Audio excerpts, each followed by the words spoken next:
Hello, I thought I would share some thoughts today on a technique that I use all the time in my painting process. That technique's called Grisaille, and it's one of the most useful techniques that I've ever used in my painting.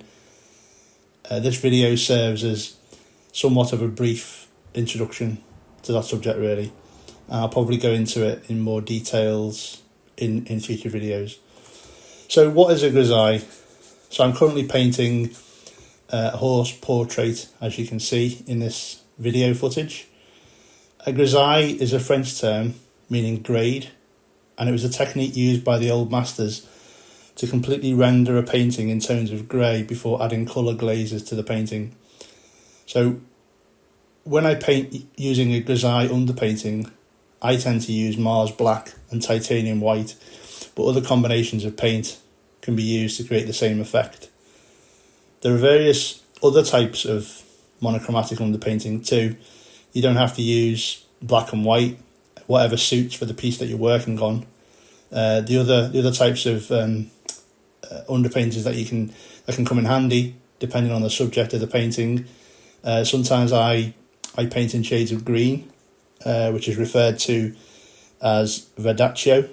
This is particularly helpful if, for example, I'm painting flesh tones in a portrait underpainting.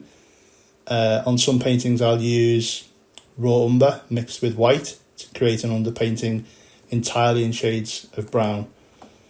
It really depends on the subject you're painting. Grisaille underpaintings can be used in any type of painting, but I tend to use the technique more when I'm using oils or acrylics. So a grisaille, knowing what a grisaille is, then why would you use it? Why would you need to use a black and white or a tonal underpainting for your painting? So painting in black and white allows you to focus on getting the tonal values correct before moving on to adding colour into a painting. So since the Impressionist era of art, many painters now mostly prefer to use the method of painting called alla prima. So this means at first attempt or all at once. And this method of painting generally uses wet on wet blending techniques to achieve your finished painting. Typically this will be achieved in one painting session or in a couple of painting sessions perhaps. But the idea is to essentially paint the finished painting without the need for multiple layers of paint. Here the painter has to work out what tone and what colour to paint at the same time. Sometimes this method of painting is called direct painting because it gets the end result in one go, so to speak. In this method of painting, the artist is mixing and applying opaque paints to the canvas to get the desired result. The method of painting that uses a grisaille as an underpainting is called indirect painting. By the reverse of that process of alla prima, this is because the painting's end result is obtained by painting in multiple layers, with each layer being dry before the next layer is applied. For me, this is where the real power of indirect painting comes into its own, because wet paint can be blended over a dry layer of paint. This can make it far easier to get the desired results. Painting a grisaille as an underpainting allows the artist to essentially split the difficulties of the painting process into two. This allows you to focus solely on getting the tonal values correct before moving on to the colour layers. I find this is a great way to get everything as correct as my current level of painting skill allows for. I'm not too concerned about the colour of the piece until the tonal values are correct, knowing that when I add colour there will still be corrections along the way, but if I can get the general tone correct and as correct as I can before moving on to the colour, it really helps with the process, I think. I tend to utilise grisaille a lot in my paintings, generally for things that have complex forms, so the human body, the human face, animals, etc. It can be very handy for using grisaille with things like fur or bird feathers, because you can glaze colours into those and create really quite translucent and very subtle shade differences as you go. So I use a grisaille exactly for the reasons I just mentioned about separating the painting process, allowing focus to be given to each part as I go. On a typical painting that I do, the first part of a painting will be the drawing, which is sealed usually with a clear acrylic gesso. And I'll go into this process probably with more video footage of what I actually do in the future, but this is just a quick introduction to some of the methods that I use. So once I've sealed an acrylic a drawing with acrylic, so the graphite drawing will be sealed with acrylic. I don't use charcoal. I find graphite much more detailed, easy to create detail with. Some people prefer it, some people prefer charcoal. I prefer to use graphite and then seal it with acrylic in some way. And then I usually paint in the background in colour, so direct painting. I don't use a grisaille typically for a background, although some artists do. So after this, I'll paint the grisaille underpainting as the main subject in the painting. So grisaille really helps modelling complex forms and tones. So backgrounds seldom, for me, require me to use a grisaille. Some artists use a grisaille for landscape paintings too and can achieve some great effects. It's because you can glaze over very subtle transparent paint layers, which can have a really astonishing look to a final piece. So it is definitely something that you can use on a whole painting, not just for complex forms, and you can experiment with it. It's really glazing and glazing over a grisaille is really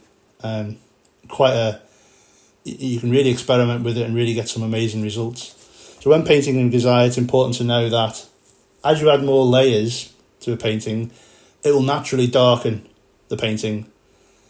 With this in mind, it's always a good idea to keep the grisaille that you're painting slightly lighter in tone than the finished idea of what you want to paint. This is so that as you add layers of glaze to the piece, they will fall more naturally into place than if you darken the piece too much to start with. After I have the monochromatic grisaille completed, so on this painting here, not far off now, on this portrait of a horse I'm working on, and then it'll be time for the colours to be glazed over this tonal painting. I'll talk about the process of glazing more in another video, but it requires the use of transparent paints to be applied over the tones that have already been laid down in the painting.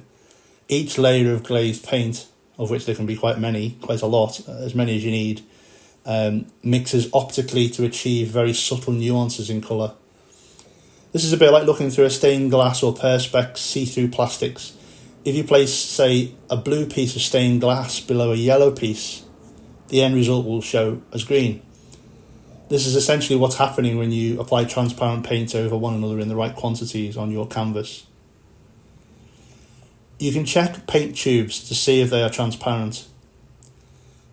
On any good brand of artist's paint, such as Michael Harding or Winsor & Newton's artist oils, it will say on the tube whether the paint colour is transparent or opaque or somewhere in between. It will usually be a box, either coloured in or not, to say this, or it could say that in words, transparent or opaque or semi-transparent, etc. So, for example, Michael Harding's cadmium red light is an opaque paint, and Indian yellow is very transparent. Paints are one or the other, or somewhere in that spectrum, essentially. The process of glazing can be experimented with a lot. I use opaque with transparent paints mixed in with the right quantity of medium or oil to create the right glaze consistency for what I need. This is also a topic that I will be able to expand on in future videos as it can help to show examples of this and how to mix the paints. Unfortunately for us painters, the process of glazing for many subjects generally isn't as easy as simply applying a mixed transparent colour over a painting or an underpainting, There is a practical skill to learn in glazing, as with any part of painting, as there is with just creating the grisaille itself and modelling the forms in that way. But it does help to split out, for me it helps to split out the different processes that you've got in painting. At some point you'll need to add opaque paint back in as you add the colour over certain parts of a glaze in order to establish the correct tones. and correct what has already been painted to get the right colour in the end. So before I end this video, I just wanted to make a quick note about paints and mediums. For most grisaille, like this horse portrait, I use a Mars Black and Titanium White by Winsor & Newton. At the grisaille stage, you're modelling the form, so I find it useful, important really, to use opaque paints. I'm also using Gamblin's Gamsol as a thinning agent and Galkyd as my medium for painting, and a mix of both. This way I can achieve quicker drying times because the Galkyd has alkyd in it. Quicker drying times in between the layers. So that's it for this video. I hope it helped in some way. It's definitely worth experimenting with if you're a painter, especially if realism is your ultimate goal.